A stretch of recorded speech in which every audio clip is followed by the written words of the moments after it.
السلام علیکم، آپ دیکھ رہے ہیں کے نیوز HD میں ہوں حارث علی شاہ گیلانی۔ چلتے ہیں آج کی اہم خبروں کی طرف۔ یہ دادو کا جہاں سے رپورٹ کر رہے ہیں ہمارے نمائندے سید سفیر حسین نقوی۔ خیرپور ناتھن شاہ کے قریبی گاؤں خاتری میں بچوں کی تعلیم کے حوالے سے سیمینار رکھا گیا۔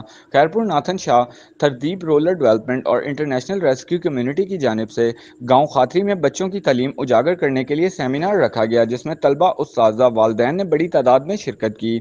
تردیب rural development district project officer madam Nazia کی سربراہی میں اسکول داخلہ مہم کے حوالے سے ریلی بھی نکالی گئی۔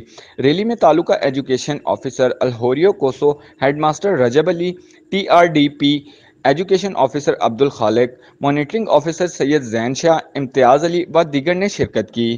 تمام والدین کو تاکید کی گئی کہ اپنے بچوں کو تعلیم دی جائے تاکہ مستقبل روشن ہو سکے۔